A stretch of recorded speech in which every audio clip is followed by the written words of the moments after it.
दिया है कि 25 लाख रुपए की राशि को क्रमशः 4%, 5% और 6% पर पहले दूसरे और तीसरे वर्ष के लिए सालाना प्रायोजित करते हुए 3 वर्षों के लिए जमा किया गया। 3 वर्षों में राशि कितनी हो जाएगी? क्या पूछा है? अमाउंट पूछा है, मिश्रण पूछा है। तुम लोगों को इतना बढ़िया तरीका बताए हैं कि अगर मान लो कि अगर मूलधन दिया है, ठीक है, अगर मूलधन दिया है तो कोई दिक्कत नहीं है। अगर मूलधन नहीं दिया रहता है तो रेट को फ्रैक्शन में चेंज करते, तीनों फ्रैक्शन को चेंज करते, बाकी जो नीचे वाला हर वाला वैल्यू आता तीनों का लॉस ले लेती तो उसको एक प्रकार से मूलधन मान लेती ना। लेकिन अगर दिया है तो हमारा सोल्यूशन आधा हल हो गया है ना। तो क्या दिया है? इतना दिया है, 3 साल दिया है, इसका मतलब 3 लाइन खींच दो। देखो ये हो गया तुम्हारा पहला साल, ही हो गया दूसरा साल, और ये हो गया तीसरा साल हो गया ना। तो उसके बाद देखो पहला परसेंट का है 4%, 4% का फ्रैक्शन वैल्यू, 5% का फ्रैक्शन वैल्यू और 6% का फ्रैक्शन वैल्यू। बताओ क्या होगा? 4% का 1/25, 5% का 1/20, 6% का 3/50। इतना तो फ्रैक्शन में सभी लोग तोड़ लोगे। उसके बाद बताओ इतने का पहले साल के लिए 4% लगा तो 1/25 कितना आएगा? 10,000। ठीक है, और दूसरे साल के लिए लगा है 5%, मतलब 1/20, इसका 1/20 कितना आएगा? 12,500। ठीक है, अब तीसरे साल के रेट क्या लगा है? 3/50, तो इसका 3/50 निकाल कितना आएगा? 15,000। ठीक, अब समझो। अब देखो तुम लोगों को यही बताए हैं कि इसके पहले कोई धन नहीं है। तुम चले जाओगे दूसरे साल, जब दूसरे साल जाओगे तो दूसरे साल जाओगे, लेकिन देखो चक्रवृद्धि ब्याज का मतलब होता है ब्याज पर ब्याज दिया जाता है, मूलधन पर दिया जाता है लेकिन ब्याज पर भी ब्याज दिया जाता है ना। जब दूसरे साल आओगे तो इसके पहले धन है 10,000। तो देखो धन तो है 10,000, लेकिन दूसरे साल का रेट क्या है? 1/20 है। तो 10,000 का 1/20 कितना आएगा? कितना आएगा?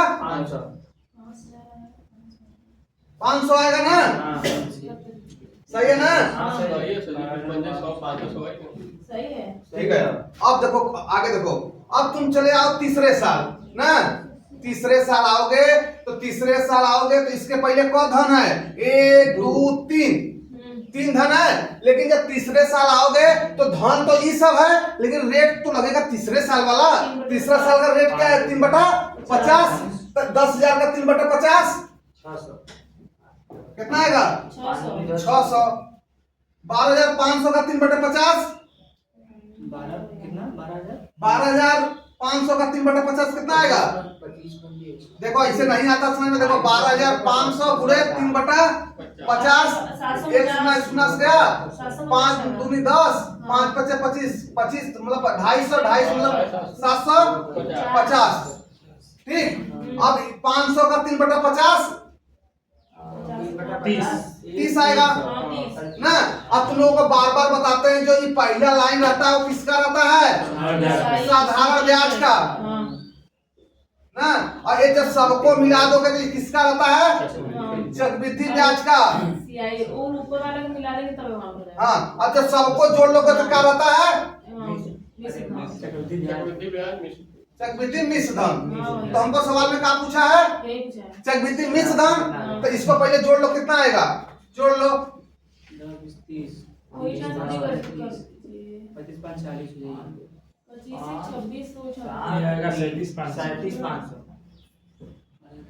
37,500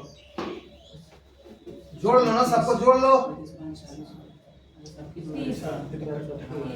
कितना आएगा?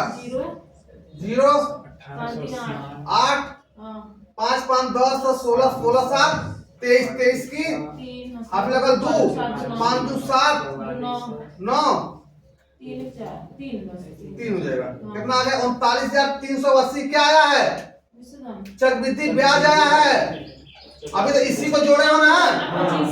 अब इसी में कितना आया है? 39,380 में 50,000 जोड़ लो। सही है? 0 8 3 9 5 3 8 2 28,380 ये आ गया।